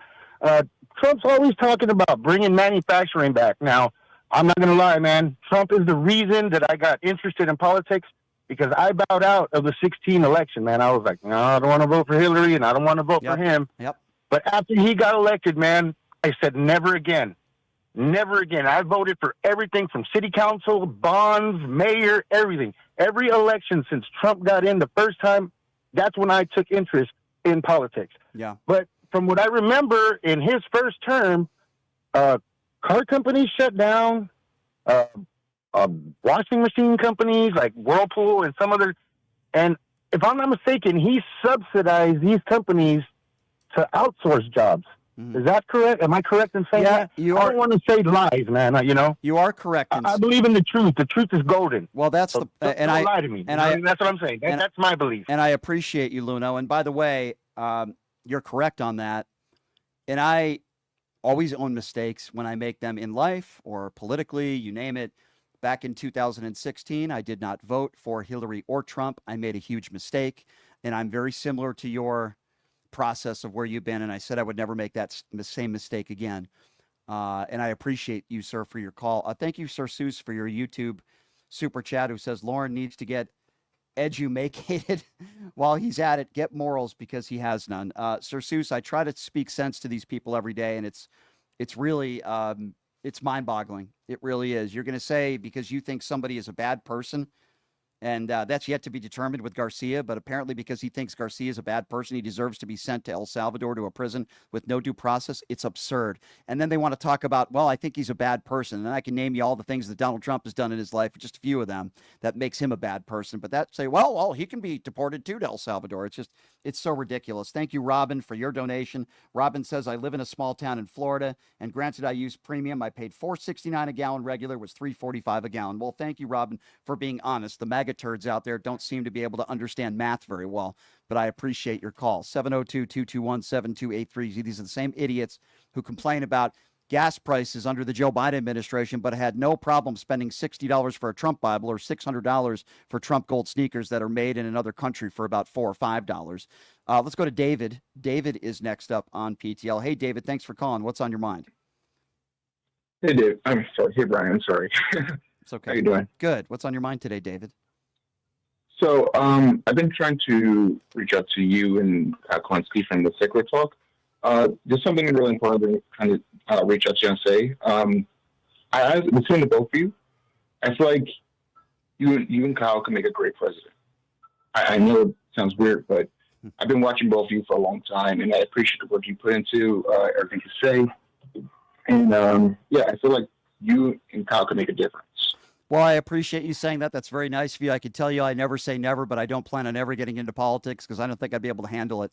I don't think I'd be able to handle having to work with somebody like a Marjorie Taylor Greene or a Lauren Boebert unless she takes me to Beetlejuice. I don't think I'd be able to tolerate these MAGA morons on the far right. I just don't think, at least today, I'd be able to do it with a straight face. I wouldn't be able to work with them. I really wouldn't. I feel you on that, man. I understand it, but I also do believe in you. And I think you're doing a great job. Well, thank you. David, listen, that means a lot to hear you say that. And, I always want people like you to call in and speak your mind and have a platform on the show, David. And your words are very kind. And I'm humbled by them. And I appreciate you. Thank you so much. Let's go to Eddie. Eddie is next up on PTL. Hello, Eddie. Here to correct you and your deplorable caller. Okay, so go ahead and correct me. What did I say that was wrong, Eddie? Gas is under $3 in 31 states in the United States. Yes, I never. Oh, hold on. Don't hang up. Don't hang up, idiot. He's going to hang up, right? Yeah. Okay. So, Eddie, where did I say that gas wasn't under $3 in all of the United States? Eddie, I'm going to try to correct you. I need to calm down your MAGA brain. Eddie, I never said gas wasn't under $3 across the country. What I did say was gas was up 3 cents. And I said this yesterday. I said it again today. Since Donald Trump took office on day one, gas is up around 3 to 4 cents. Eddie, get the MAGA wax out of your ears. You're trying to get me in a gotcha where you just embarrass yourself every single time you call in. So, Eddie, now that I bring you back up, are you claiming that I said gas is under $3, over $3 a gallon across the country? Eddie, where did I say that? Did I say that, Eddie? Eddie, I didn't ask for an ad hominem attack. I need you to focus because I think Eddie might have made a boo-boo. Eddie, are you claiming that I said on this show that gas is over $3 a gallon across the country? Eddie, have I said that? Yes or no? It's just yes or no. Eddie, you can admit if you made a mistake. Yes. No, okay. Well, Eddie, then you're a liar and you're an imbecile and you're wrong. I never said that. You're making things up because you're an a-hole. Eddie, why don't you get a life? You call into this show. You try to be funny. Why don't you get a day job? I know this is probably the highlight of your day to make a little 10-second call and to try to insult me when in the end you always seem to embarrass yourself. You see, Eddie, as I've said before and I say again, even to slow people like you because you're obviously very stupid, Eddie, I never said gas was over $3 a gallon across the country. I will now repeat myself for a fifth time. Get the MAGA wax out of your ears, you moron. What I did say was that gas is up around 3 to 4 cents a gallon since day one when Donald Trump took office. Now, Eddie, is that not factually accurate, MAGA brain? Is that not factually accurate? Go ahead, Eddie. Okay, go ahead, Eddie. Embarrass yourself again. You got the Cheeto out of your teeth. Okay, I got the Cheeto out of my teeth. Thank you, Eddie. Have a very nice day. You see, Eddie has the MAGA herpes. Unfortunately, don't get the MAGA herpes from Eddie. Something tells me that nobody's within 5 feet of Eddie anyway. But Eddie contracted the MAGA herpes, and part of contracting the MAGA herpes is that you call into this show, and if you don't want to sleep next to me in a twin bed, he wants to call into the show because he feels very close to me, and Eddie is very attracted to me, and Eddie calls into the show because he wants to try to prove that he's smarter than me, and unfortunately, Eddie, I'll speak it to you, okay? If, in fact, I had a fetish for guys named Eddie who have an IQ of about 10 who call into this show with MAGA herpes who are uneducated and ill-informed white people, then maybe you would have a chance, Eddie. But unfortunately, I hate to break it to you, my friend, you don't have a chance with me because you're a moron. And never did I ever say on this show that gas prices are over $3. You just make things up. You don't know what you're talking about. Yes, gas is up since day one Donald Trump took office. I hope you deal with those MAGA herpes, Eddie, and anytime you're in contact with anybody, please let them know that you have MAGA herpes before you even speak to them, including when you call into the show. Warn us that you have MAGA herpes. Thank you for the call, MAGA herpes, Eddie. 702-221-7283 is the number to call if you want to be a part of the conversation. Let's go to Dave. Dave is next up on PTL. Hey, Dave, what's going on? Hey, thanks for taking my call. I appreciate a good show, by the way. Thank you. You know, what I'm paying for gas over here is $5.50, 54 cents per gallon in Sacramento. Why do you think the MAGA people never mention that? They never find towns like the town that you're in where gases are over $5 a gallon. They only find a small town where gas is like $1.96 a gallon. Can I interject for a moment? I apologize to interject, but sure. The average gas price in Sacramento currently is $5.50, 50 cents per gallon. This is about 10 cents higher than the statewide average, which is 29 cents higher than it was a week ago. Mm-hmm. So if you go to AAAfuelprices.com, it lists the current averages for the regular gas in Sacramento all over California. So we're paying $5.54, you know, and right now San Francisco is paying $5.75, or almost $6 a gallon of gas in San Francisco. And correct me if I'm wrong, but it's not that difficult to look these prices up and do a quick Google search, is it, sir? No, the reason why is because a lot of these people are very lazy. Mm-hmm. And you know the thing about it, 2 points I want to make, all right? And I know you're going to probably, interject with me for saying this. Well, who owns the Miss America pageant when Trump was, remember Trump? The ladies felt uncomfortable because he was touching people in the America pageant. Yes, remember that? Yes. Okay, that's for him. And also, did you hear about the people that in Alabama, the low-income people that voted for Trump? Did you know that California is paying for they're paying for all their, they're paying for all their, what is it called? What is it called? The grocery cards, when they go on there? Yeah, food stamps. What is it called? Food stamps, yep. Food stamps. California is paying for them. And they're the ones that voted for the majority of people. I'm going to give you, I'm so glad you brought that up because you're right. Many of the programs that these MAGA deplorables are on, we're paying for it. Right, are Democrats that help pass them through. I'm going to give you Byron Donalds, right? Byron Donalds wants to be the next governor of the state of Florida. Let me tell you something about Byron Donalds. He's a former drug dealer who was selling weed, and he also is a guy that committed bank fraud. And the reason why he didn't spend any time behind bars was because of bills that were put forth by Democrats to give people like him second chances in society where they don't have to go to jail. And Byron Donalds is a guy that's voting against those same policies that helped him stay out of prison. This is the MAGA party today. They actually do much better under Democratic policy. It could be health care. It could be insurance. It could be, minimum wage, a number of different things, or what you're talking about, food stamps or welfare. Yeah, we're paying for it. Exactly. We're paying California's paying for those low-income people, the ones that voted for the California's paying for all their food stamps and everything else and they're the ones that voted for Trump. That's number one. 20,000 people got laid off from UPS and more to come. Right now, the ports are being empty.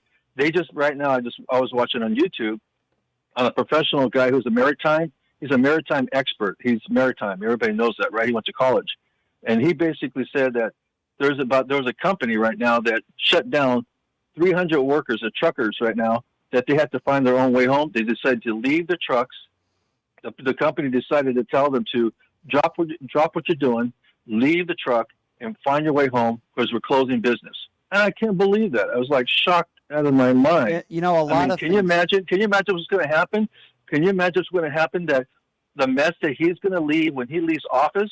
And can you imagine that if the Democrats take over, that the mess that we have to clean up after he leaves that office? Well, let me tell you something. Ridiculous. It is ridiculous, my friend, and great phone call. And let's be very clear on this. It is going to take decades to recover from the damage that Donald Trump is doing. And I appreciate your phone call. 702-221-7283. Let's go to William. William is next up on PTL. Hi, William. Hey, William. Hey, Brian. How you doing today? Good. What's on your mind, William? Okay. First of all, correct me if I'm wrong, but doesn't the Constitution or the Bill of Rights state that you are considered innocent until proven guilty? Yes, sir. Yes, sir, it does. Okay. And I'm reading 2 points from the Fifth Amendment in our Constitution. Guarantee that all criminal defendants will have a fair trial. And a guarantee that the government cannot seize private property, without making a due compensation at the market value of the property. Mm-hmm. It's in our Constitution. Yes, it is. And where did they get the Fifth Amendment from? They got it from the English Magna Carta, which goes back to 1215. Mm-hmm. So, these people that are being deported, they're being deported without any kind of due compensation, without any And due isn't process, it? without anything. So this is not America. This is Nazi Germany. So I agree with you, and your point is very well taken. But don't you find it interesting that it's the MAGA Republicans that are the ones that usually cite the Constitution, right? Especially when it comes Right, to and they're not following it. Right, especially when it comes to the Second Amendment, right? And then they want to talk about how they're being censored and their First Amendment rights. They're the ones that always want to recite the Constitution, but yet when it comes to brown people that are being deported without due process, they seem to have no problem with that, right? Or when somebody goes into a school and shoots a bunch of innocent children, they want to say, well, the right to bear arms. They have no solutions. They have no problem with brown people in this country not given due process. But yet, if it's somebody on Facebook or a right-wing entity, they want to cry about free speech and they want to cry about the Constitution. But again, when it comes to minorities in this country, they throw the Constitution out the window, don't they, sir? Well, they flush it down the toilet. Yeah, they do. To them, it's toilet paper. Yep. Yeah, I listen. Listen, make America white again. I'll say it again. That's what make America great again means. It's make America white again to the white elitists, those that are hanging out at Mar-a-Lago, and the administration that is worth $60 billion under Donald Trump. That's when Donald Trump says make America great again. It's make his rich billionaires great again and make all the racists in this country feel good again. That's really what the slogan is all about. I agree. Yeah. Well, I appreciate you, sir, and I appreciate you calling in. Thank you so much. 702-221-7283 is the number to call. Why don't we go to Amy? Amy is next up on PTL. Hey, Amy, what's going on? Hi, Brian. How are you? I had to call to comment on more on Jennings and the comments made on CNN declaring war. Yep. What happened for? I'm a huge studier of the wars of the country, and what happened for 9/11 and Vietnam was Congress didn't declare war, but they passed laws that are called statutory authorizations that pass laws. It's just more limited than an act than declaring war, but they still pass laws for us to get into those wars. Mm-hmm. So they're involved. Yeah. So yeah, the last time war was declared was World War II. However, Congress still passed laws, and in 1973, they passed a law to limit the president's authority in war. So there we go. Yeah. Yeah, I mean, listen, and if we're going to talk about war, and we talk about wars, remember what Donald Trump campaigned on. He would end the war in 24 hours before he even got into office. How's that working out? He's waging a war between us and China. President Xi won't even pick up the phone to talk to him. Last I checked, Joe Biden and President Xi were able to have conversations with one another. When was the last time President Xi even was willing to speak to Donald Trump? The administration's keeping that very quiet unless they're lying about it and saying, oh, yeah, we've talked to him plenty of times, when then the government is saying, no, that's not true. That's actually a lie. Listen, the art of the deal. Reagan says he's the peaceful president. He's the no war president. Yeah, he wants goes on, he wants to put troops on the ground in Greenland and Gaza. I mean, it's just ridiculous. It's absolutely ridiculous. Every single day it gets worse and worse, my dear. And the problem that we have is that there are so many people in this country that are so complicit. They're so ill-informed. They're so stupid. They believe every word that the orange orangutan says. Yes, yes. I just had a comment on this war thing. It was driving me crazy. Yeah. There were laws. Congress passed the laws. So anyway. Well, I'll tell you something. Have a great day. Thank you. Thank you, my dear. I'll tell you what's driving me crazy. I'm just dying to see Donald Trump with his shirt off. It's driving me crazy. Mr. President, can you please take your shirt off for the American people? Really, I want to see what size you are. 702-221-7283, the number to call. Let's go to Steve. Steve is next up on PTL. Hey, Steve, what's up? Hi, Brian. Hey, what's going on? It's been a while, but in the Charleston newspaper, they have the front page where they're trying to get rid of Head Start, and in the meantime, they're trying to approve $300 million for Trump's security at his golf course. Help me understand that one. Well, I think it's pretty easy to understand corruption. The more money that they allocate, the more money that Donald Trump makes. And this is what Donald Trump is all for: money, power, ego. This is what keeps Donald Trump's ticker going. I truly believe that. And what people don't seem to understand, especially MAGA supporters who will say the dumbest things, and they'll say, Donald Trump doesn't accept a salary. What is it, like $400,000 a year? Does anybody really truly understand how much money Donald Trump has made in just one trip to Mar-a-Lago? He goes to Mar-a-Lago all the time. One trip as president of the United States would be about 20 salaries of a president. Just one trip. But they're so stupid, they don't understand that. How much money is he making on those Bitcoins? Oh, God, that crypto scandal, billions of dollars. I mean, some people are speculating hundreds of millions of dollars a week. But yet MAGA Republicans want to talk about Burisma and the fact that Hunter Biden was selling some paintings. But if Jared Kushner gets a $2.1 billion check from the Saudis, they don't want to talk about that. Or the fact that Ivanka Trump makes over $600 million in Chinese trademarks from China. They don't want to talk about that. Or the crypto scandal where literally Donald Trump has made billions of dollars, but they want to talk about Hunter Biden and Burisma. These people are some of the dumbest people that America has to offer, my friend, and I'm glad there's people like you out there. I appreciate the phone call. 702-221-7283. Let's go to May. May is next up on PTL. What's going on, May? Hey, how are you? Hey, good. First, before I bring up what I wanted to bring up, I wish that they would turn over those caps and see where they were made from, because they all say China. Yeah. But and they're also sick of talking about Hillary's emails, because I haven't heard that. But I wanted to bring up, I have a Japanese surname. Does anyone remember in 1988 when they had to redress all of those Japanese that were in internment camps? I can't imagine how much all this damage is going to cost America. That's true. I mean, once this is all over. I mean, it's costing America now, and I think it's going to be decades before we recover from it. I've said that time and time again. And I'm telling you, I'm a rhino. Yep. Because my family are all kind of crazy. I don't know why, but we're immigrants. But I was never influenced because it was obvious to me. I just don't understand. But it doesn't bother me if they make fun of me. I'm just saying that it's obvious to even some Republicans how stupid this is. And I am so happy for your show. Oh, well, thank you. And I'm happy to hear that we have Republicans listening to the show that are reasonable Republicans. Normal? Yes, normal, I think is a good word, which you certainly sound that. What do you say? I mean, do you hang out in Republican circles where there are just people that are in denial? You know what?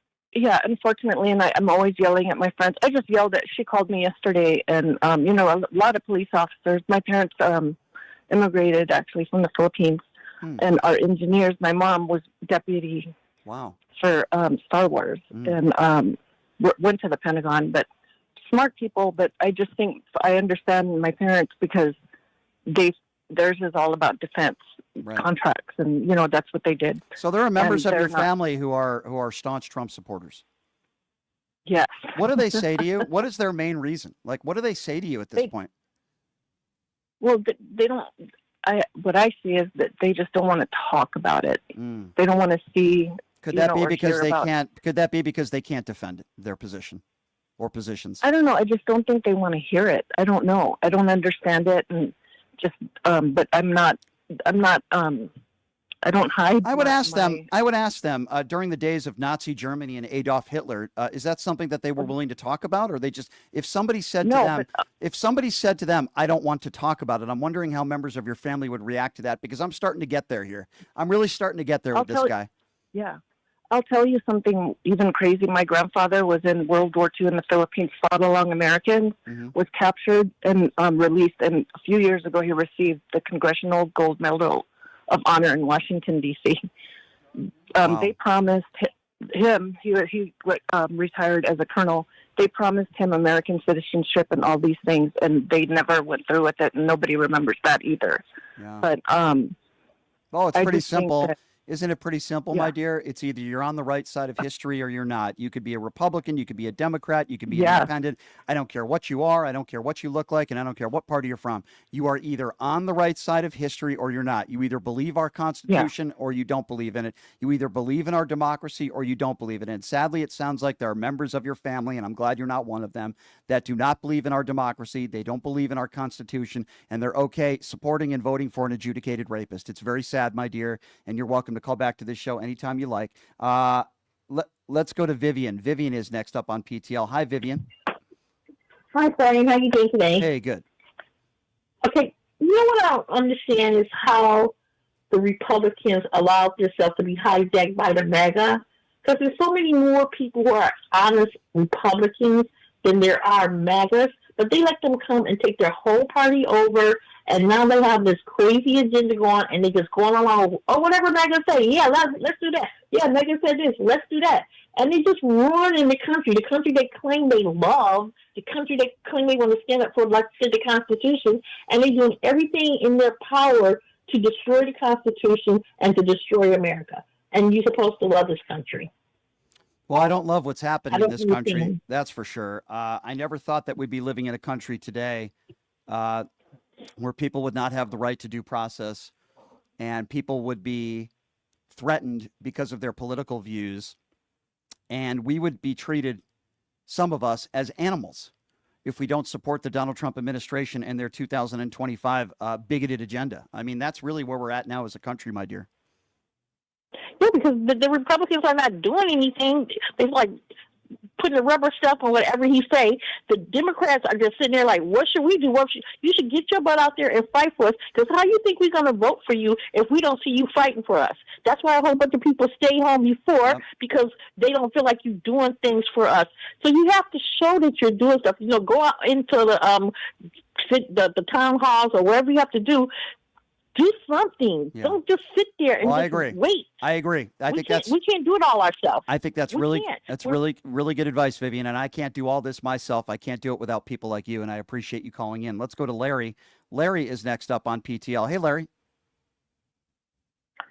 Hey, Brian. Just got a quick question. Well, a couple quick questions. Do you consider yourself an ally to the LGBTQ community?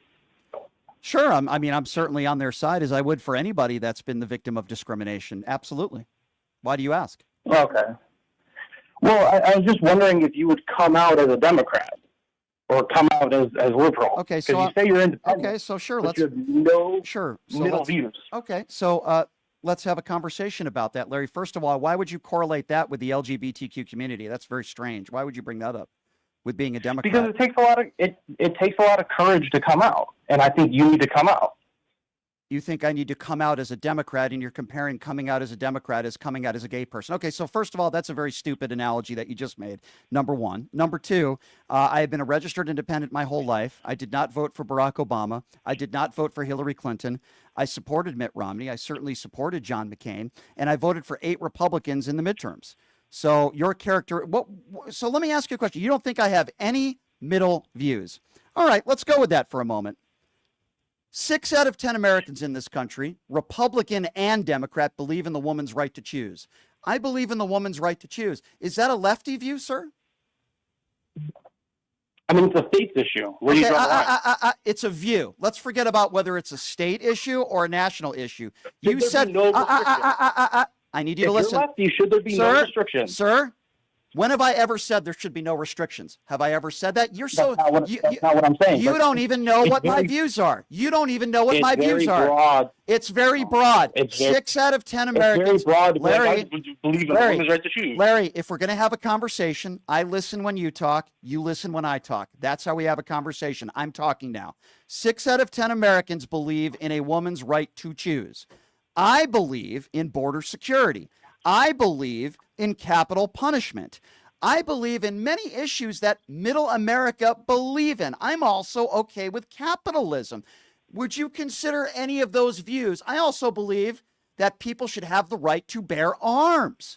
So my question to you is, are any of those views not middle? Are those lefty views, sir? Brian, you can say that till you're pink in the face. No. This isn't about being pink in the face. I thought it's my turn to talk. I thought we don't interrupt. You can say that till you're pink in the face. Go ahead and speak, sir, but don't be condescending to me or it'll be the end of the phone call, okay?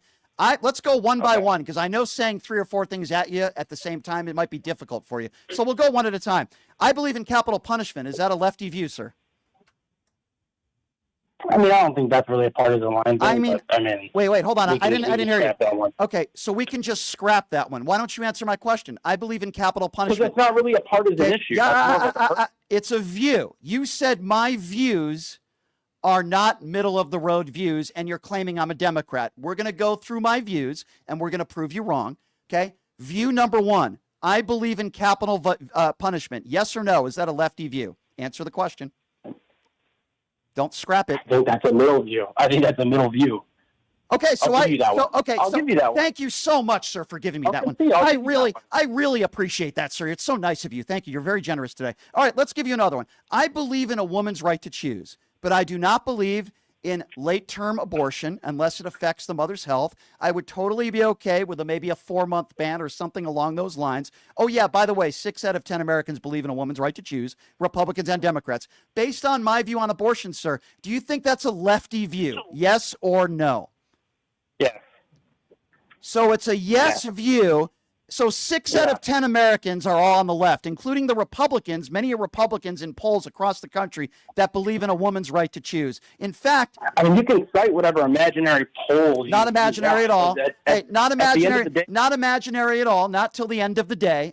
These are yes or no questions that I'm asking you. I don't need you to go into a diatribe because you said I'm a lefty and I'm a Democrat. All right, so let's push it back on you, even though we've proven that many of the views that I do have are not lefty views and they are middle grounded views. So let's go with that, sir. What views do I have that you think are radically to the left? Go ahead. Sir, I'm talking now and I'm asking you a question. We potted you down. That means you shut up and I talk. So, sir, I'm asking you a question. I need you to focus. Okay, MAGA right winger. I'll put you in that group now because we know that's what you are. Tell me what radical left views that I have that I've ever said on this show. Go ahead, sir. You say you believe in border security, yet you cry Nazi when people get deported. Nope, wrong. You've now mischaracterized my entire opinion because you're a moron, but that's okay.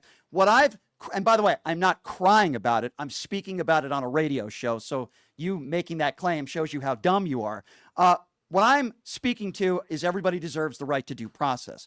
What I'm speaking to is I don't believe you should be deported in this country and ICE should be going into synagogues and churches and deporting women that are breastfeeding their U.S. citizen kids. I believe everybody has the right to due process. So, sir, you just mischaracterized my opinion on border security. Yes, I do think we need border security. I also think that we should address those who overstay their visas. So you're wrong on that one, sir, and you don't even understand my opinion on immigration. I ask you again, name me some views that I have are radical that are to the left. I've now asked you 5 times. You failed every time. Let's go number 6. What are some of my views that are radical, sir? Go ahead.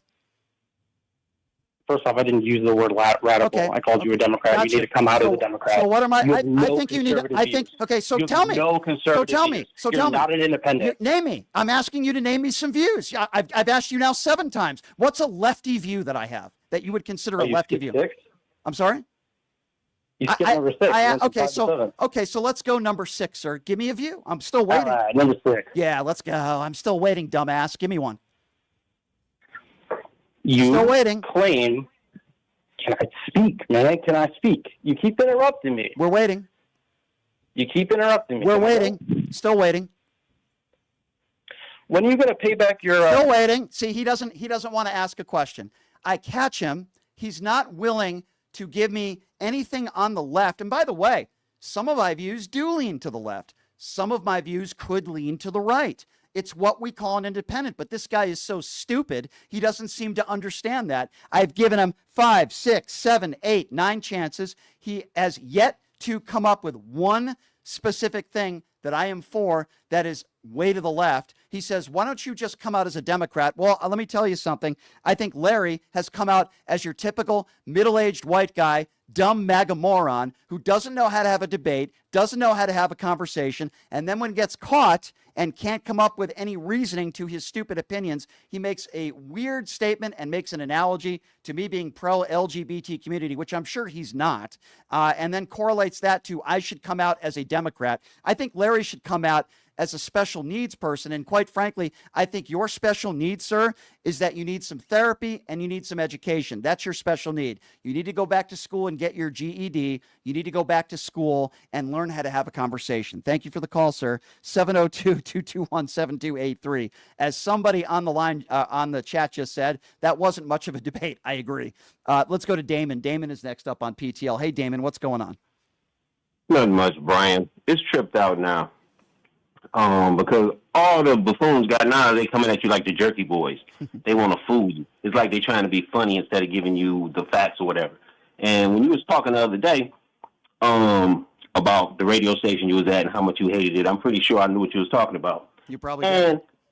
Yeah, and I'm like, back then, Brian, you remember how many buffoons you had because of the person you was working with? How many buffoons would just come out of the woodworks? Yeah, it wasn't because of anybody that I was working with. It was because of the station that I was on. I was a very conservative radio station with a lot of idiots that listened to the station. So, Exactly. But no, I'm saying he had their back. He would go on their side and argue with you for the point they were saying. You know what I'm saying? They had support. And they would always make it 2-on-1 against you, two buffoons against Brian. Yeah. But the thing is, I think you should have a buffoon contest the same way you had the other contests. And bring a buffoon in, like Julie or somebody. I think that would be very entertaining. Like buffoons need to apply and get a buffoon in the booth with you. We could have a right-wing buffoonathon. I miss the buffoon. Brian, the people used to change their name to get on the show with you. That's true. You remember that? They did do that. That's right. They do that. A lot of the people that claim they hate me, and a lot of the people that want me off the air, and a lot of the people that have no lives and they listen to the show every day because they try to get me in a gotcha moment, are the people that I grow on like a fungus and they can't live without me. And these are the people that have secret fetishes about me, that pleasure themselves to me every night before they go to sleep. So, these are the people like Larry, the people like Larry who change his name and call into the show. Right. Exactly. Yeah.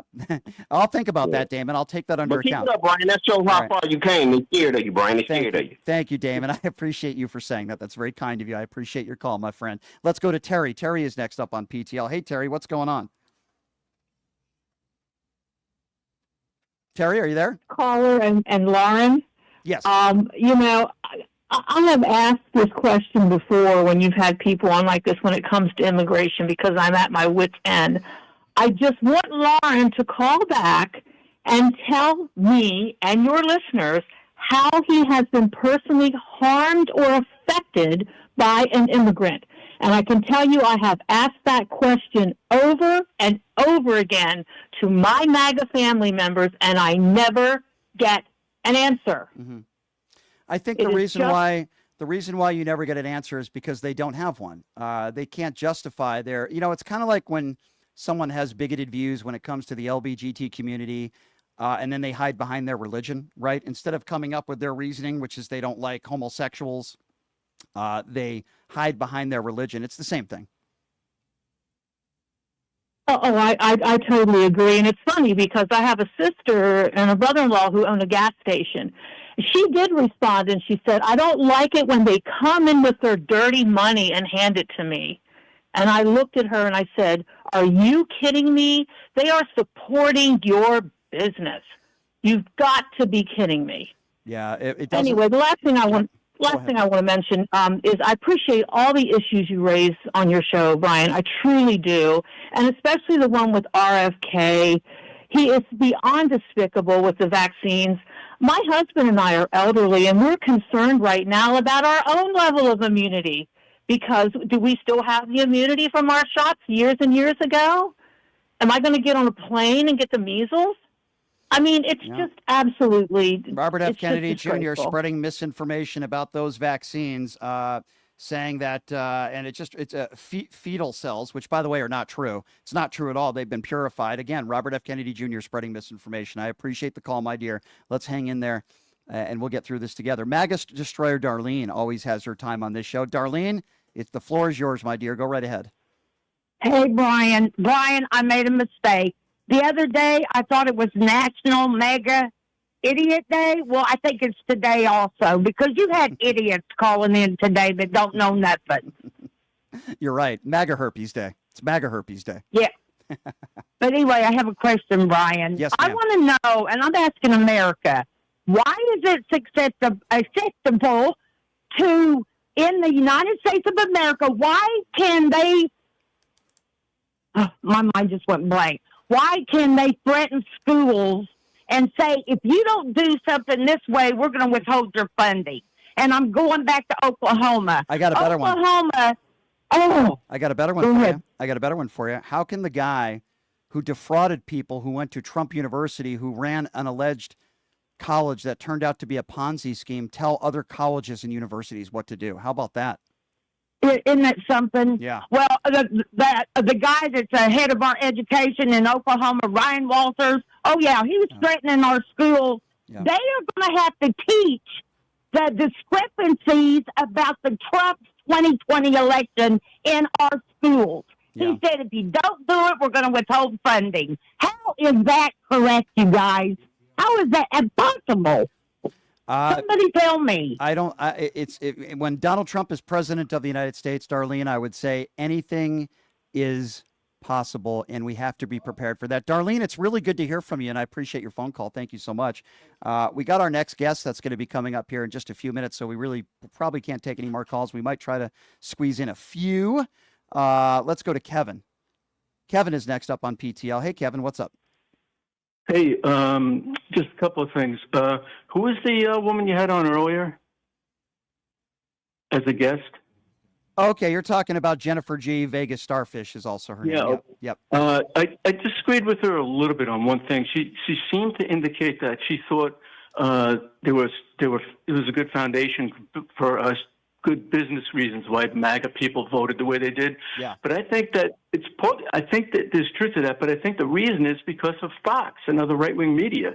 They put these false facts in their heads, and they omit facts purposely to steer them a certain way. Yeah. You know, I know people that they had no idea that there was an epidemic that hit chickens, that there was a bird flu and that affected the price of chickens and eggs. And they kept repeating about how Trump's economy was so much better. It's unbelievable. Well, I think the problem with that is, I didn't want to get into a political conversation with her. It was more of just her reporting on what's going on here in Las Vegas and the economy that's struggling. So that wasn't the right person to get into that kind of discussion with, even though I do agree with and I understand with what you were saying.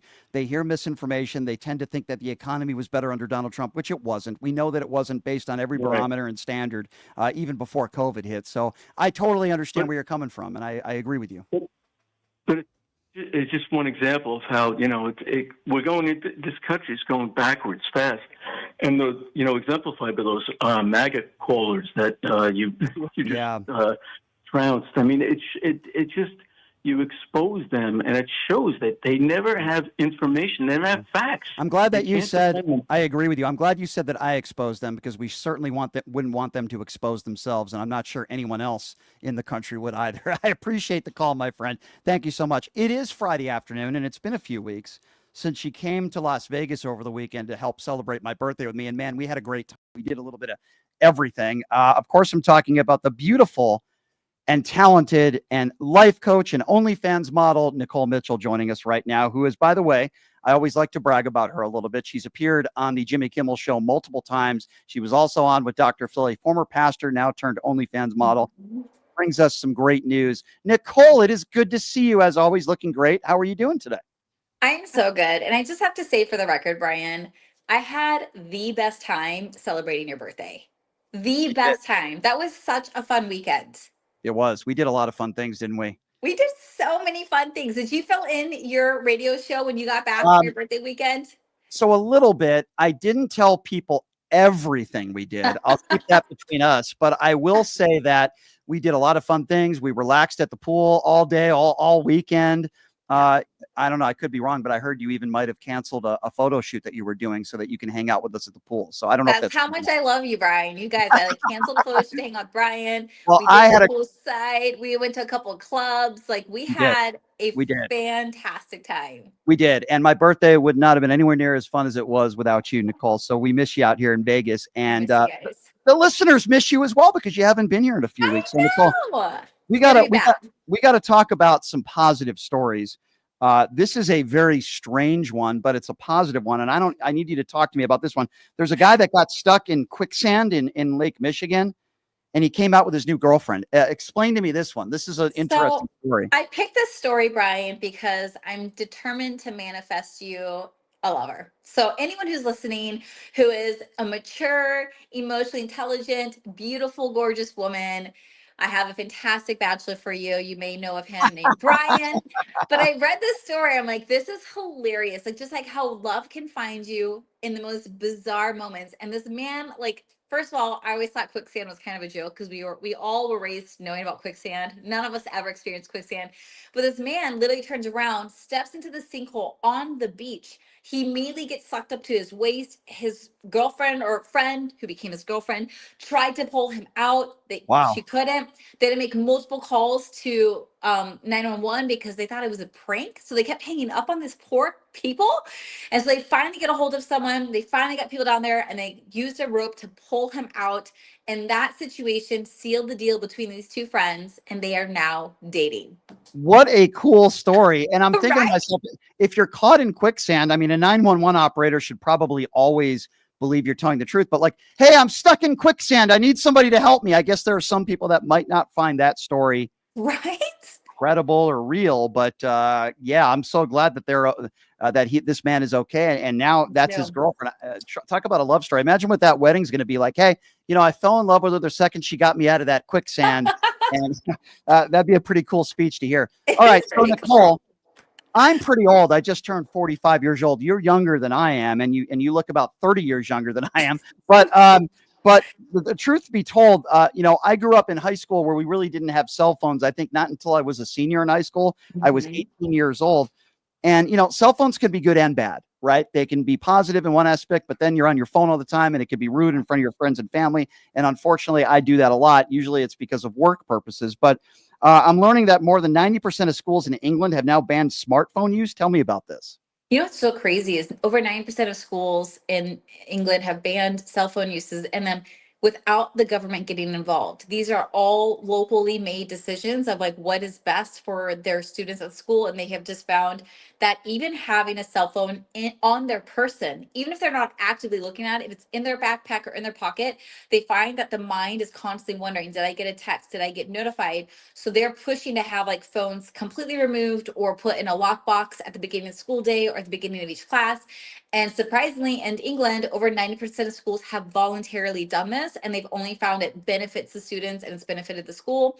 And now they're showing that more and more schools in the US are starting to pick up on this trend. And it is a different phenomenon because you and I did not grow up with cell phones in school. So like, I feel like it's our generation or older that are making these decisions for a new generation. It's a weird conundrum, but as a mom with kids who have devices, I'm in agreement that not having them in school or at least in the class is helpful. So we'll see where the US ends up compared to England. Interesting. Listen, I'm all for that. I think phones should be turned off, at least be put on vibrate. Every child, I think, in school, elementary school, middle school, high school, phones should be turned off or at least on vibrate in case there's an emergency or something. I've always felt that way, and I'll always continue to feel that way going forward. We talk a lot about independent energy in this country, right? And there's an interesting story that's come out that I want you to talk about, that you have these offshore wind turbines that rise above the North Sea, and apparently it's capable of powering 1.1 million homes. Tell me about this. Just one wind turbine out at sea can power over 1 million homes. So it's really amazing because they're trying to move it off land into the ocean where just one spin of the turbine can produce enough electricity. I think it was for like a whole area for one full day, like one spin. It's insane. So just kind of showing the direction of our world where if we can harness natural renewable energy, it's better for everyone. And hopefully my other concern is with wind turbines on land, a lot of birds are being killed, and then rodents are overpopulating. So I am curious with these being out at sea, if it's less harmful, less birds are killed. You know what I mean? So I'm really curious to see what this looks like long term. But I'm always hopeful whenever we have renewable energy becoming successful and more normal. And I have to fact check myself as sometimes I mispronunciate words, especially late on a Friday. It's been a very long week for a lot of different reasons. I called it, instead of a turbine, I called it a turban. That is a hat that one wears that is a part of a certain religion. It is not a turban. I don't want to get the emails from people saying, oh, really? Turbans are helping people free energy. No, it's not a turban. It's a turbine. I misspoke. I love you, Brian. Yeah, I misspeak all the time. So you are actually in good company. I missay words because there's so many words I read that I never say out loud. And then the one time you say it out loud, it's on a show and you're like, crap, I think I might have said that wrong. I don't want people going out there buying turbans thinking that's going to give their home free energy. No, I'm sorry. I don't think they'll save you money.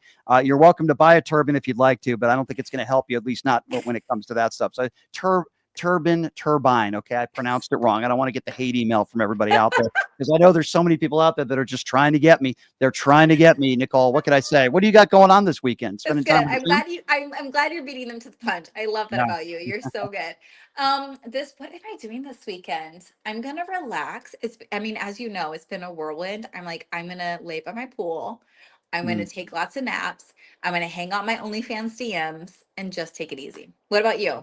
That sounds really good. Can I do that with you? That sounds like a Let's very hang out. We need another Vegas weekend. We do. You are welcome out here anytime, and you got to co-host the show with me because we took a day off. I took a day off when you were in town, but we'll do it again. So I know you'll be back in town soon, and hopefully you can co-host with me. Nicole Mitchell, everybody, you're the best. Enjoy the pool and enjoy your weekend off, and we'll see you again next week. Okay, Nicole? Hi, Brian. All right, good to see you. Nicole Mitchell, everybody. Yes, she did make my birthday a lot more enjoyable. She's awesome. Nicole Mitchell is the best. And I tell you, I wish she was the White House press secretary. She wouldn't be like a Caroline Leavitt. I'll tell you that. I'll tell you that for sure. Anyway, ladies and gentlemen, it is Friday. It's the end of the show. And that means Brian gets his weekend. That means you guys get your weekend as well. We are going to be back at it. Same time, same place on Monday. I get emails from people all the time that say, how can I be a part of the show? How can I support the show? What can I do to help? And I always tell them, check out the website, which is pushingthelimits.live. So you go to pushingthelimits.live. We do sell show merchandise on there, PTL gear, shirts, hats, beanies, you name it. We sell it. And we also sell a very popular shirt. It's the highest selling shirt. It's a picture of me that says, don't be a right-wing buffoon. I'm yelling into the microphone. You could also make monthly donations, $5, $10, $20 a month, whatever you can do. We appreciate your support very much. And also thanks to everybody, by the way, on the YouTube Super Chat. You guys have been great. We reached our goal today, and we so very much appreciate you guys for doing so. Kathy made a YouTube Super Chat that I wanted to read. She said, according to Associated Press, Trump has petitioned the Supreme Court to allow Musk Doge to full access to Social Security files. Time to start fighting. We never know how the conservative courts are going to vote, but what we do know is if the Supreme Court votes 9-0, Donald Trump will defy the Supreme Court, and then Stephen Miller will come out and say that it was a victory. So, that's how Stephen Miller and the Trump administration are going to flip things. We know that for sure. Check out my good friends at Jackson's Bar and Grill, located at Flamingo and Jones. It is home of the $20 ribeye. They haven't changed the price in 8 years. Please check them out. Delicious. You get a side and vegetables. Best deal in town as far as I'm concerned at Jackson's Bar and Grill, located at Flamingo and Jones. I love all you guys. We are going to be surpassing 96,000 subscribers this weekend. Hopefully we'll get to 100,000 subscribers next week. We'll see you on Monday. Same time, same place. I love all you guys at the PATL family. We'll see you next week. Everybody have a great day. Hey, everybody. Are you struggling to find a pizza place that reminds you of Brooklyn? That true blue New York style pie? Well, worry no more. Stallone's Italian Eatery Pizza is a knockout. We're located at 467 East Silverado Ranch, full of